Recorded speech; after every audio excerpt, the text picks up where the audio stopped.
This is Declan McGonigal with the My Beach Business Podcast, where we talk with local business owners and investors on a variety of subjects. I hope you enjoy the show, and thanks for listening. All right, cool. I'm here with Chad Hatley today. Chad's a local real estate investor. He's also a real estate agent, and he does some development stuff. But Chad, why don't you give a deeper background into what you do? Thanks. I appreciate the opportunity to be here with you today. Like I said, I'm engaged in pretty much all areas of the real estate in our area, but I'm focused a lot in the commercial sector. In addition to buying, selling real estate, also developing various projects right now in the area. As far as my background, I'm born and raised in this area. So my family moved here in late 60s. So needless to say, that's given me an opportunity to see a great deal of growth, and the change of the entire Grand Strand area from a small, quaint town to a busy and wide open city. Yeah, it's changed a ton, right? It's changed a ton, right? And I think that's kind of the topic we're going to focus on today is the commercial investing side of things and how, those developments come together, how you get into it. I just think I think it's such an interesting topic. Like I remember when I first started learning about it, coming from learning a little bit, on and having a little bit of experience on the residential side, you get to learn about the commercial side, and it makes the residential side look like peanuts, in terms of just how you analyze it from an investing point of view, right? There is, and there's a lot of differences, of course, between the residential and the commercial. One of the biggest things is the timing standpoint. Right. I mean, if you're especially on the development side, if you're taking a raw piece of land and going to build it, whether it's multifamily, commercial, you're looking at 2 to 3 year process often. Prime example of that's one of the projects that hopefully we'll get a chance to talk about later with the apartments. We started that project almost 3 years ago, and we still got 1.5 years of build out. So it's a lot different, but I like it. I think I found it rewarding. Yeah. It's almost like you get the opportunity to start with a blank slate and then develop into your vision. And I like that. It's very appealing to me. You have a lot of possibilities with it too. Absolutely. It's not just a home. It could be an office space. It could be a restaurant. It could be a hotel, right? And that's a good point. At a very simple level, where does the difference come in? Residential versus commercial. Because if you're up to, is it 3-4 units, it's still, is that considered residential, or is it just residential as a single family? Well, residential could be, different types. You have single family homes, multifamily homes, duplexes, whatever it might be. Typically on the real estate sale side and everything, of course, you're going to go make an offer on the house. Right. Close typically, hopefully, everything goes well and smoothly, 30 days, and sometimes more, sometimes less, but that's a pretty typical time period. Right. When you go and buy, an investor comes and says, I want to buy this 20 acres for potential investment, there's a lot of steps from the very beginning, from the time the contract's entered on through the final steps. But first thing you're going to have to do, there's more due diligence, and the due diligence takes a lot more time. Typically, you're going to have what's referred to as a phase 1 study, which is an environmental study to make sure that the property has no environmental issues and is suitable for your uses. Yeah. Then it gets into the zoning issues. Like we're really running into a lot of that right now because, as you see, North Myrtle Beach particularly is expanding west on the other side of the waterway. Yeah. Well, most of that property was zoned commercial. Agriculture. Right. So it's a lot of it's in the county, and will get either annexed into the city, or you'll have to go through rezoning for whatever your needs are. Right. That takes time. You got to go through the planning commission. You got to go through the staffing. To get approval. After the planning commission votes on it, then you got multiple readings by the city council. Right. All of that takes a good deal of time. Yeah, and you don't really see that on the You don't really see the city side of it unless you're making a big addition to your residential. Sure. Property. No, unless you have a pool and you need an encroachment, you need a zoning board of appeals or something like that. Typically, you're not going to run into a whole lot of that, hopefully, in a residential scenario. Yeah. I didn't even think about that side of it. You've got the whole, obviously there's networking on both sides of it, but you have this sort of, sometimes you gotta communicate. You've got to communicate really well what you're doing to the city and staff and planning and whoever it is Right. on the commercial side. Whereas the residential side, you might not ever get into that. Exactly. And another thing that typically comes in play as well is at some point, of course, when you're having these public hearings and so forth, there's the opportunity for public input. So then you're having to deal with the neighbors, Right, and right. well, usually that typically works out fine. Yeah. But most neighbors they want to know what's coming. They want to know how they're going to be It's impacted. going to have a big impact. Yeah. And so it's a good opportunity to have that conversation and hopefully alleviate their concerns.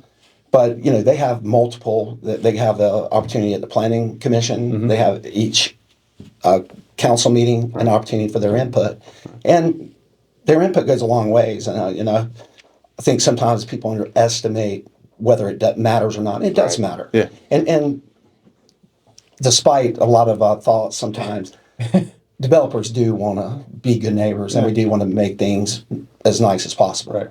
I mean, the better the project is, the better that the community accepts the project, the more success there's going to be for everybody, and it just leads to a better scenario and a better neighborhood. Right. And there's a lot of input from both sides. Both, I don't even want to say both sides, because there can be so many different groups of parties that contribute to how it goes and how it develops. So definitely a lot of input. What about in Myrtle Beach? What are, because there's a wide range of, I guess, commercial, what would you call them? Sort of there's different types of commercial, right? You can anywhere from a hotel to an office building to industrial. Right. What do we have in Myrtle Beach? Do we have it all? Do we have? There's a great deal of it. Of course, naturally our economy is a tourism-based economy. Yeah. So we don't have as much industrial zoning and so forth or use. There is some light industrial. You're starting to see more of that. A prime example of that is off of Water Tower Road on the backside of Barefoot. We've got the Pepsi plant that's getting ready to open up. Yep. You have the UPS transfer station there. The large FedEx station in Myrtle Beach. We're seeing more of these type things, which are good because bring some diversification, some different jobs that we didn't have 10, 15 years ago. Another thing people often overlook, they say, well, we don't have industry other than tourism. There is a huge, significant industry in the medical field here, between the hospitals that we have, between McLeod, Grand Strand, Tideland, or Waccamaw Hospital. Yeah. That is hundreds of millions of dollars. It's big jobs, big money, and the demand is overwhelming at this point in time. So that's just going to be a continue. So there are things other than tourism. Right. But at the end of the day, people still just coming here for the beach. And the quality of life of living here, and the low taxes that we enjoy, and all the good things that we have. Right. Yeah. I say it all the time. We have beach in our name. It's pretty obvious why people are coming here, right? Right. So that makes sense. So how then do you sort of narrow down, and maybe I'm jumping the gun here with this question, but how do you sort of narrow down what class you're getting into? Is it, I personally? In your personal investment strategy, how do you narrow it down? For the most part, my personal investments, typically I deal with smaller commercial properties, things typically 12, 15,000 square feet less, and in multifamily and some single family. Don't get involved too much with the larger mall sites and things like that. I do have clients that do that, but that's not an area that I personally pursue. But again, there's good opportunities in all of these sectors. But I primarily right now, I think that our area, although we are growing and some of the inventory is catching up with the demand, but as we know, people are going to continue to come here. If the economy is bad, they're going to come here. If the economy's good, they're still coming here. It's just, again, goes back to the overall quality of life and the low taxes and the things they get to enjoy. So interest rates certainly have slowed down things to a degree, even in the commercial sector, because it takes a lot of money to do these commercial developments. A mere increase in 2-3% translates into millions of dollars of carrying costs for the developers. Right. So, things have slowed down in that regard, but at the same time, our area, especially in North Myrtle Beach, is so good that the commercial is still growing as well. And a prime example of that is by the sports complex in North Myrtle Beach in that intersection area. We've had over 1,500 units developed in the past couple of years there, with about another 1,500 on board. Right now, the main intersection there, the closest restaurant is 2 miles away. The closest gas station's almost a mile and a half away. So there's such demand and such need for various services that despite the interest rates and other influences, that area is still growing in high demand. And we're in the process of hopefully meeting some of that demand and being able to put some restaurants, services, doctor's office, and things that are needed. There's also a couple different grocery stores looking to expand it there, which would be a great benefit for everybody. Oh yeah, absolutely. And it's funny too because I think everyone can relate to how many apartments and homes and stuff are being built in Myrtle Beach. But I don't think a lot of people realize we're one of the fastest growing cities in the country, in the entire U.S., right? I mean, in terms of people moving here, one of the fastest growing, right? Right. Yeah. And that's going to continue. Right. I mean, again, it's just, I think a huge part of that's the affordability. I know that your background from the Northeast, you hear a lot about people say what they paid when they were living in Pennsylvania. Property taxes, and it's a fraction here. And I think that's a huge part of it, along with the climate. And just we're very fortunate. We've got a lot of things to do here, and just a good quality of life. So. Absolutely, yeah. If you're, maybe it's good to give some context on Myrtle Beach. If you're not from here, it's it's really. I say it as the 3 A's because I'm on the property management side of things, short-term rentals, right? I'm in the tourist industry. I have to gain an understanding of why people are coming here. And I say it as the 3 A's. It has attractions, affordability, accessibility, right? It's a very easy place to access. We're on the north sort of eastern tip of South Carolina. So we get a lot of people from Ohio, a lot of people from New Jersey, New York, traveling here. The attractions we have are pretty tremendous. I mean, we have everything just short of a theme park, basically, which we used to have at the Hard Rock Park. But and then affordability. I mean, for beach towns with this many things going on. If you're traveling here, we're pretty affordable. I mean, there's tourist traps, but you have that just about anywhere. Sure. And look at the expansion of the Myrtle Beach Airport. Right. Look how many more direct flights we had than just 5 or 6 years ago. And every year they're adding on. So with all that growth and the access, a prime example of that it was only a few years ago they started direct flights from Denver to Myrtle Beach, and they're full. Yeah. I mean, there's been a couple businesses that have moved from Colorado to here in North Myrtle Beach. Wow. And so, it's interesting to see that growth, but, used to be a vast majority of the people in the developments I work with were from local investors, local developers. More and more, you're seeing outside money. I'm dealing with people from San Diego, dealt with people Washington State, Florida, Texas. So we're seeing more and more people.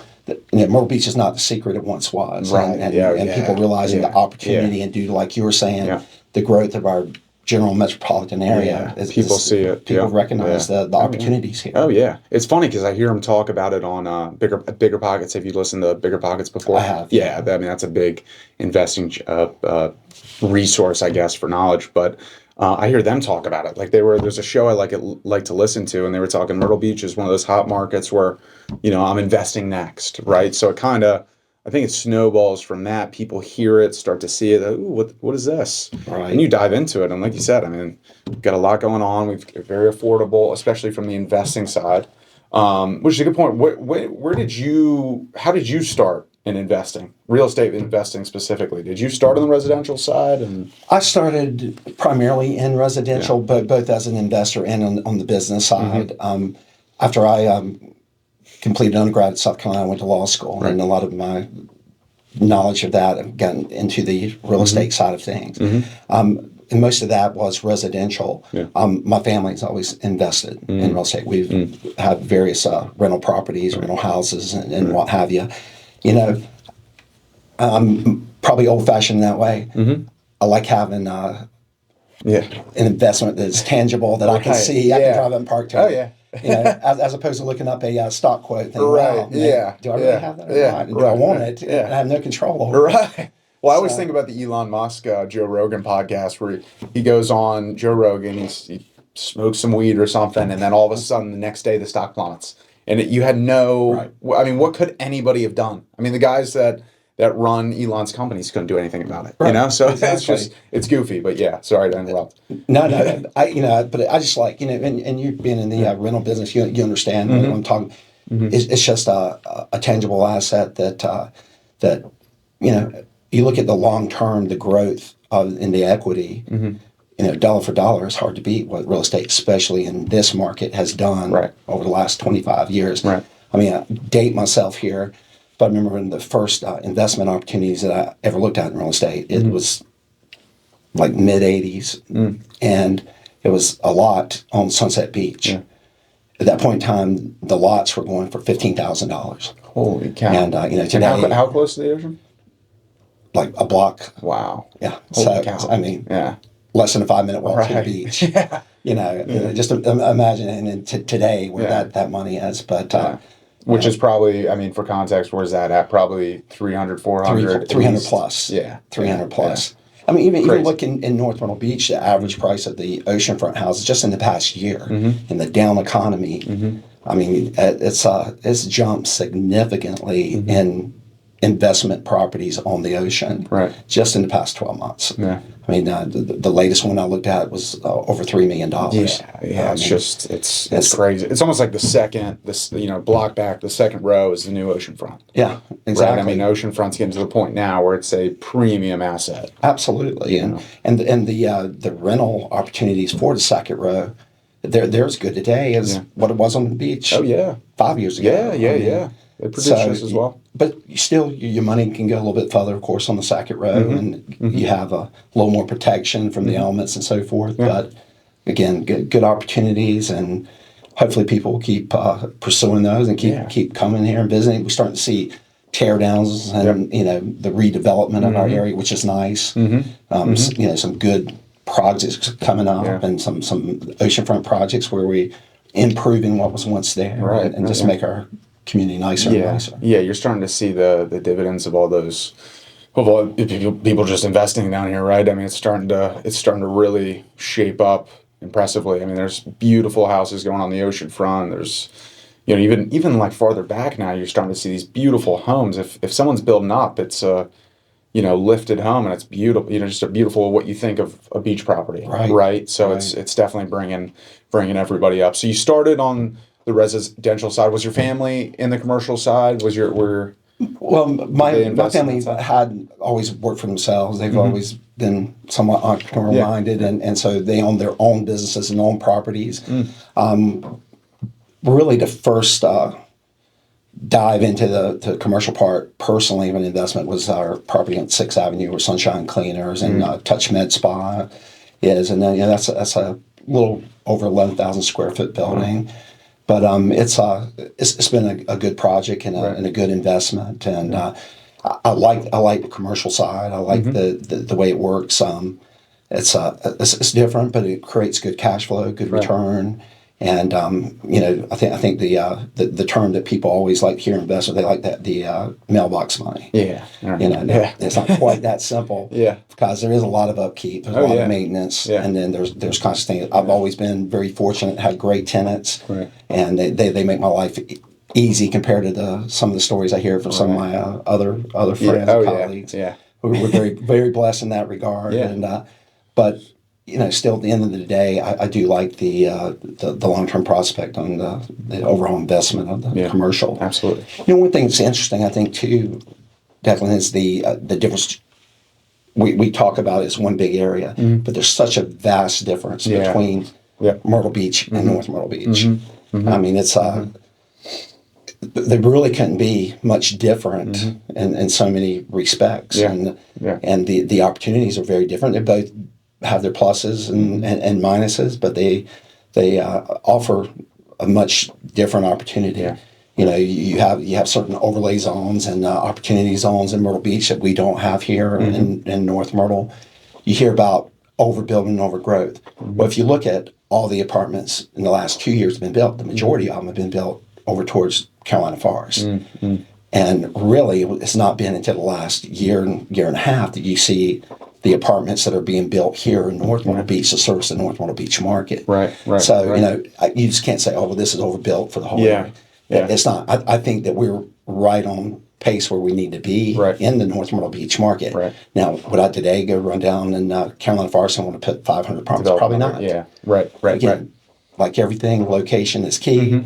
And, you know, I do think that the opportunities that are here with the continued expansion, Myrtle Beach, of course, landlocked in North Myrtle Beach, where it will stop expanding, and who knows? I mean, a lot of people never thought we would get to the point we are today. And I don't see it really slowing down. I mean, if I'm not mistaken, I think that today, North Myrtle Beach size-wise is less than 800 acres from being larger than Myrtle Beach. Most people don't realize that North Myrtle Beach butts up to Myrtle Beach on the west side of the waterway with the Grand Dunes. Grand Dunes North is in North Myrtle Beach. And so, you know, you think about it, that's all the way to the Galleria area, Restaurant Road. Across from there, that's North Myrtle Beach. So it really has expanded, and there's really nothing stopping it as demands go. Of course, the biggest thing we all have to deal with and challenge is how do we balance all of this with the pressure on the infrastructure? And you know, people, well, do we need a moratorium? That's not the answer, but we can't kick the can down the road. At some point, you got to deal with this. So, and we, whether you're a developer, a citizen resident, an investor from out of state, we all share in the frustration and recognize the need for the expansion of various roads. And everybody needs it. Like you said, even if you're on the development side, I mean, you want that to be an attractive property for, you know, if it's an apartment complex for tenants to come to. If they can't navigate it, or traffic's terrible, or this, that, and the other, that's not going to be a property they want to rent from. You know, so it hurts you guys too. You know, so it's definitely an issue that everyone's got to figure out together. You know, so what? So how about, why don't we jump into the project you have going on the Main Street connector in North Myrtle? It's an apartment complex. Why don't you jump into why you went that route? How about you jump into what it is first, right, and then why? Maybe why you jumped into it. My development group, we acquired 27 acres, and it's at the intersection of Highway 90 and Robert Edge Parkway. On the right-hand side across the street from the North Myrtle Beach Sports Complex. You know, we saw that, felt like it was a great opportunity for growth. We saw that the trend of things pushing out that direction. I mean, that was essentially a tobacco field 4 years ago.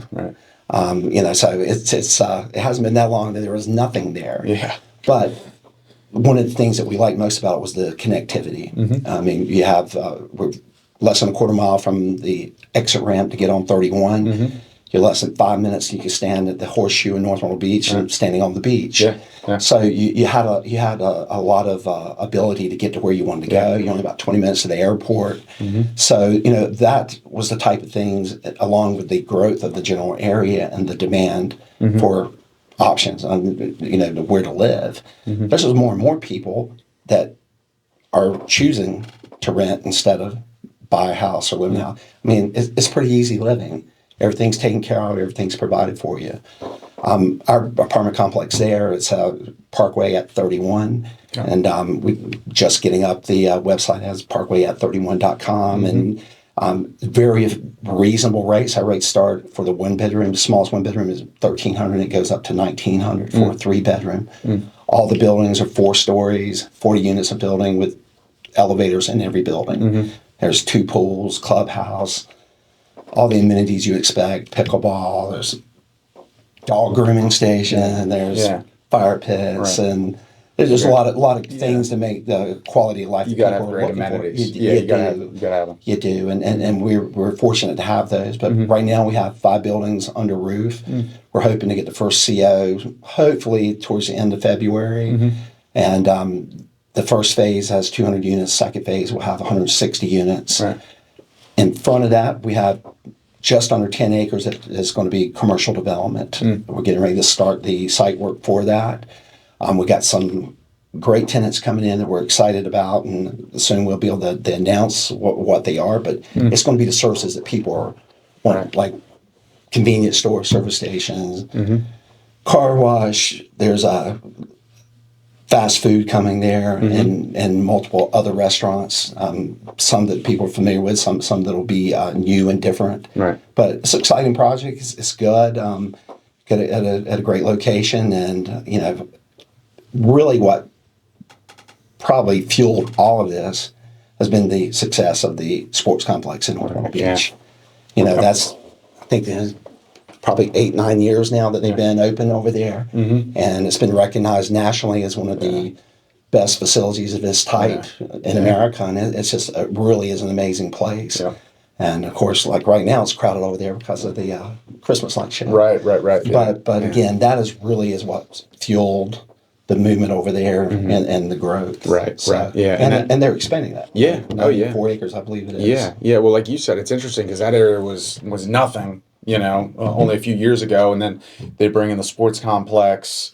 I've just seen it. I mean, I used to play there. You got softball, baseball, soccer, random different kind of unique events. You got the Christmas light show.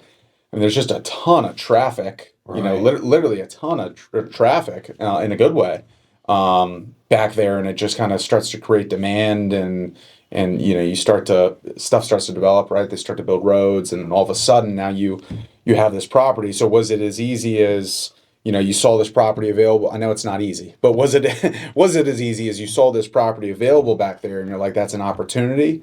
What pieces came together for you guys, because it was a group, right, that bought this property and sort of think, okay, apartments could be a good idea here? Again, the main thing that drove us to this property was the connectivity with the roads. We felt like having the intersection already in place. There's a lot of good infrastructure already there to start with. The traffic counts are amazing along that particular intersection. Last year alone, just in a 12-month period, the traffic count increased 48%. And we're currently in the process of updating it, but the numbers for that particular area are rivaling International Boulevard in Carolina Forest. Take that intersection, you have over 100 businesses within a mile and a half of that intersection. Currently, there are 0 businesses within a mile and a half of the intersection where the apartments are being built. Now, we're diligently and trying to change that as quickly as possible, and there's going to be a lot of other growth. There's a lot of other developers are going to be coming on board and doing things, and it's good. The more there is for everybody, it helps everybody's projects. There's a ton of opportunity out there. There's enough to go around. And the one thing that I thought, it's all very cool, but the piece that I thought was so interesting, and I think the puzzle that you're still trying to solve to an extent, is so on the back side you have these apartments, right? On the front side, like you were saying, you have this commercial space. What you could really use for anything, right? And what is it? 4 lots essentially? There's 5 total. 5 total lots. Okay. Like in our particular development, we are selling the out parcels, and we're going to develop the backside lot, and then we're looking to put about a 20,000 square foot building, and have 4 or 5 different businesses, And but we're trying to create some walkability. I think one thing that distinguishes ours. That's the good point, is with those out parcels, you're not just selling them for the highest price, right? It's not like some random guy comes in and he offers you the highest price like you would sell a home. There's got to be strategy around who's buying it, right, and what they're going to develop. Correct. Yeah. In fact, the people that we vetted the potential investors over there very carefully. We were offered more money for the out parcel than what we took. It was very important to us. what was the product they want to put there, and what their vision was, because we wanted it to be in sync with what we're doing. We've we reserved all the architectural review to maintain the integrity of it. It's really important. We want it to look good, look right. I mean, this is one of the first developments of its type here, and it was important for us to do that. So we want to make it where the people that live there, they're going to have a great place to walk down, get something to eat, spend time. I think that's one of the big advantages of this project, because most apartments don't have that close to them. Right. So you have the front piece there, and you're developing a piece of it. So you're selling, is it three of the five? There's 4 lots total that we're selling. Okay. Yeah. Selling 4. Gotcha. And then can you talk about what you plan on developing on the lot you're saving? Well, again, the one that we're keeping, we are building approximately a 20,000 square foot retail space. We're going to try to keep a good balance of things. We want a couple restaurants, but we're looking to bring some services in that would be useful for the area. We've talked with a couple doctors and some other groups. It'd be nice to have that, just some, but besides just places to eat. But I think people are going to enjoy them. I'm very excited about the tenants that we are involved with now, and the prospect. I mean, the interest in the area has been amazing, really high. And like I said, despite interest rates, economy, it's been very pleasing and surprising in a way to the degree. I wish I had more property there, but I don't. But again, that leads to what we're talking about, other opportunities for other investors. Yeah.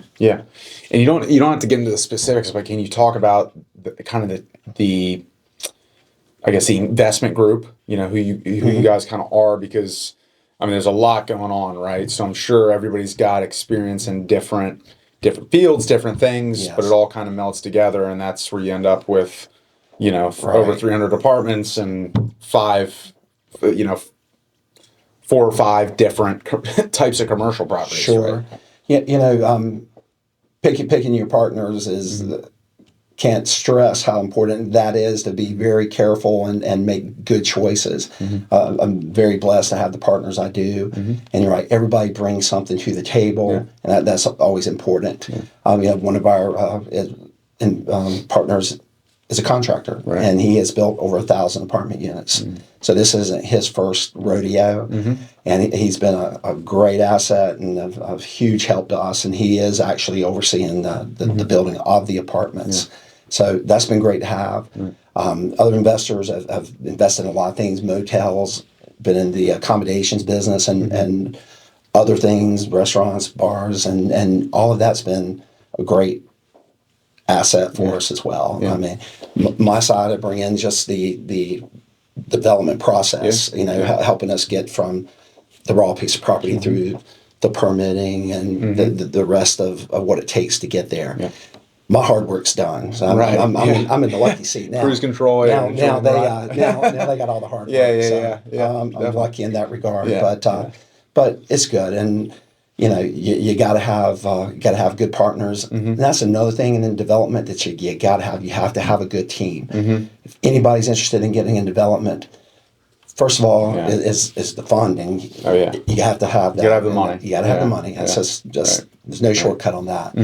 But the second part is you got to have the right attorney. And when I mean I'm not talking about litigation. I'm talking about specialists in the land development process. And there's a few, but the important thing there is the relationships they have with the county, the municipalities. Another thing, you got to have a great engineer. And we've dealt primarily with DRG. They have been here for a long time, and they have developed and done a great job of creating that relationship with the various governmental entities here, and it's an absolute must. So you got to have, besides a good partner, you got to have a good team in place before you ever start. If you don't, it's going to be a frustrating process, and it's going to cost you a lot more money. It's a team sport, and definitely a relationship business. Absolutely. Right? You not only do you have to have the relationships, you got to be good at building them. If someone was starting out, that's probably the most important thing from the get-go. I'd say anything in real estate is you got to figure out a way to get around people that are doing these type of things and building those relationships with them. On the commercial side specifically, what would be, if someone want to get started in that, where are they finding people like you? How do they, or maybe even people on a little bit lower level, kind of that entry level, where they can start to learn and get into it? Well, You know? one thing, pay attention to who's active there, who the players are. I mean, if you all you have to do is look at the agenda for your local planning commissions and things like that, and see what's coming there. Go and watch. Go to the meetings, participate, and see what happens. It doesn't take long to figure out A, who are the key players, and B, talking about the team building. You realize real quickly whether you want this guy representing you or this engineer representing you. Yeah, that's a cheat code. That is absolutely a cheat code wherever you are in the country. I mean, go to the planning, meetings or the zoning meetings and figure out who's in there. Absolutely. And another thing, and sometimes still I've dealt with this recently. I was talking about before, we saw a group from California, and they wanted to bring their architect, their engineer from out of state and this, that, and the other. Well, it didn't take long to run into a roadblock. I have the ability to identify a good property in Charleston County, but I can assure you, I'm not about to be the one to spearhead that. I need somebody from there that knows these things that can help, avoid the pitfalls and how to get through the process. That takes local knowledge, and we have some really good developers. And I really find that most of the developers that I ever reach out to, and it's never know it all. I reach out to people all the time for help. I'm always willing to help people that reach out to me. But you'll find that the developers share a lot more information than you would expect. Right. I mean, I've found them to be a great group of people to work with, and very, very generous in their knowledge. So, but there's a lot to talk about too. I mean, even just this conversation, I'm like, we could go on for 5 hours, 6 hours, and just talk about 20 different aspects of it. There's things I'd love to talk about, and perhaps another time we will. But but like 1031 investing. How you can take money from one investment and avoid the tax consequences and reinvest that. What you can do with that, and another thing that is a tool that personally use that. People just don't use it that much, and I think it's such a big opportunity. Is self-directed real estate IRA. A lot of people have money sitting in an IRA that gaining very little over, that they could be investing in other things, including real estate and many assets that they don't realize you can invest that IRA money in. So it's a lot of growth potential. There's so much more than what they're realizing now. So, but it's unique. That's what I like about it. It's constantly learning, and it's fun, but it's challenging. It's definitely a big challenge. I mean, you have so many. Like we were talking about earlier, you have so many opportunities. Well, that's what I like about real estate. Is you again going back to it's not the stock market. You have control over it, right? I mean, you can take what was an office building. And I was just talking to somebody the other day. Now they're taking these office buildings in cities and they're turning them into, what could be apartment buildings, right? Because office space is, at the moment at least, has kind of died down. Right. So there's just so many different ways you can go about it and invest and use your money. And it's like you said, it's also fun, even if you're not a numbers person. You find somebody on your team that's a numbers person, right? You bring that person in. You're starting to see a lot of what you're talking about in Charlotte and Raleigh and Atlanta markets, and some even in Charleston, where warehouses and so forth are being converted to residential use. And it's a great way to do that. I mean, to utilize the resources and assets you have in place, because it costs a lot to build from scratch. I mean, if you can avoid that, and that's great. I think the reuse of certain things is a good opportunity. I think we'll start to see some of that here. Yeah, absolutely. Especially as we grow and space starts to die down close to the ocean. I mean, it only makes sense. So you had some clients, you said, from West Coast. So were you on the agent side of that? Were you representing them as an agent, or were you a partner with them on an investment deal? I've worked with them as an agent and in the capacity as a consultant. Gotcha. And you're with BRG Real Estate? I'm with BRG Real Estate. I'm based in Myrtle Beach, although we're in several states now. The largest independent real estate company in this area. But great group. very happy to be there. Primarily, I'm about the only one that does commercial. We have a couple other guys that do some commercial, Right, but right. you know, again, that's just my area. They do a great job of residential, and then they've grown very fast, and just a good group, good base. Yeah. It's a good company to work with. Yeah. I've been fortunate to be around some of the people in with BRG, and like you said, it's a really good group, great people, and they're doing some cool things. As far as how they want to grow the realty side of it, and it's, I mean, pretty cool. They got I think the diverse environment group. they've created there Yeah. is, it's fun. They're very family oriented. They do a lot of events and things for their agents, but they support their agents. I mean, they make sure you have the resources that you need, and are great about, if they don't have it, getting it for you. Yeah, absolutely. And the thing I've heard consistently, and I've seen it, on Facebook. I saw a post about it today. Is agents, one of their big things, especially if you're starting out, is like the mentorship aspect of it, right? Maybe Right. I wouldn't necessarily call it hand holding, but having somebody there. You want somebody that's done it before, where you can approach them with a specific question and they can answer it for you, or help you through it, right? Absolutely. And that is not a problem I've seen at BRG. It seems like, whether you're in a team, whether you're an individual, you have the resources there to help you. Right. You know what I mean? I mean, you don't have to worry about that side of it. No, and they have a lot of educational opportunities, Right. like workshops and so forth that they put on weekly. So it's good. Yeah. Like I said, there's a lot of good companies. Some of the larger national chains. They got good things about them. They do a good job. Yeah. But I like the unity and the team atmosphere that BRG is offered. That's the primary reason I went there. Yeah, and stuck with them, right? But yeah, that's awesome. So on the difference between residential and commercial agent? Obviously, there's additional or separate education to be a commercial agent versus residential. You can't just step over. There's not different licensure requirements, but they're, it's important to focus your educational, your continuing education, and things like that in that area. Yeah. There are certain other designations that you can acquire, like CCIM, some other things that are aimed at it.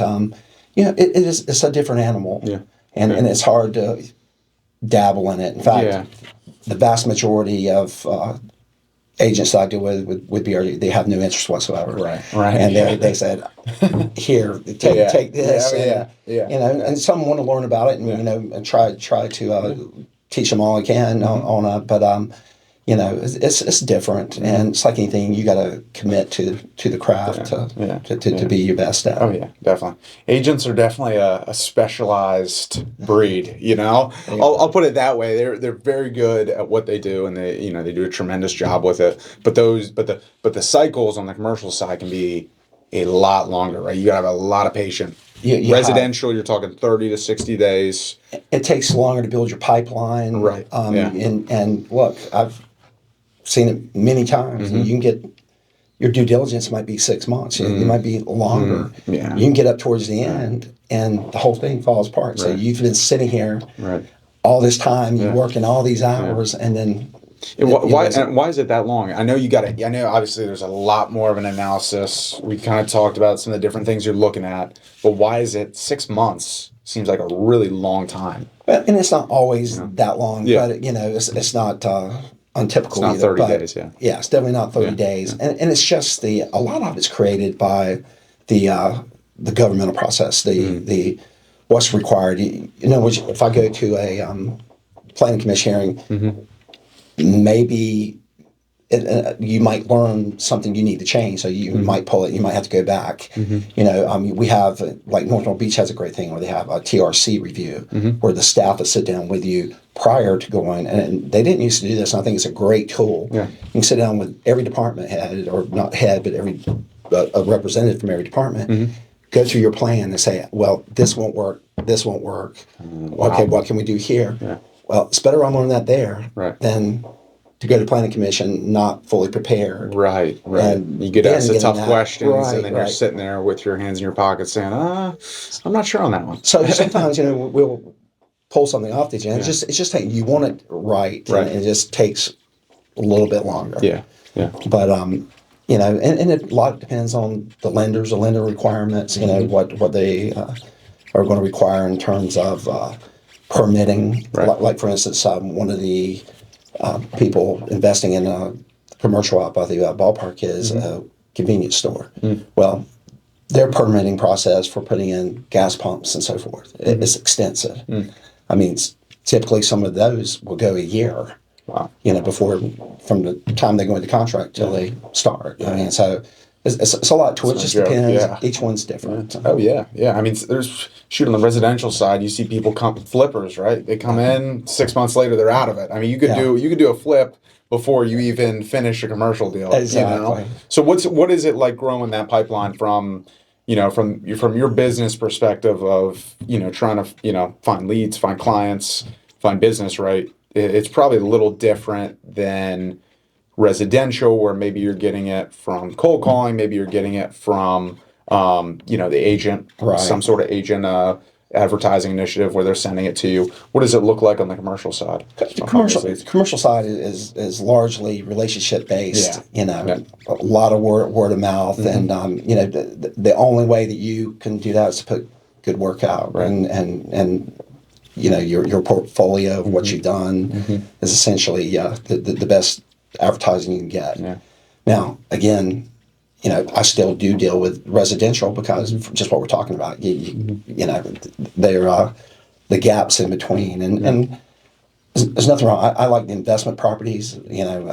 Most of the residential I deal with is people that buying things that they can rent, Right. short-term rentals, Right. like that you deal with, and those type of investments. But this is different. Yeah. But Yeah, it's unique, And like I said, I mean, there's a million different ways we could have talked about it. I feel like we covered a good amount of it, but there's probably 30 or 40 other conversations we could have. But anyhow, is there anything else you kind of want to end on or add? no, I just again appreciate it. I enjoy talking with you about it, and I think your company's been doing a great job in the rental market here, and I know the people that you've dealt with at BRG have been very, very pleased with your efforts and sharing your knowledge on the education side of the rental market. I try to, and hopefully this podcast, can help on that. The idea with this is I kind of want to bring people, with unique experience such as yourself in Myrtle Beach specifically, because, like we hit on it, there's so many different interesting things going on, whether it's in real estate investing, whether it's, this business owner starting this and it's totally new to Myrtle Beach. I just kind of want to enlighten, because I think not only is it interesting for some people to listen to, but there's also a ton to be learned. You know what I mean? And I think that's the great part of podcasts is that you get access. Before you'd have to meet Chad Hatley at Greg Norman's happy hour to know what's going on. But that's now, not a bad option. Yeah, right. It's a good way to get out there. But regardless, I appreciate you coming on, and hopefully we can do it again soon. Thanks. Look forward to it. Absolutely. Thank you.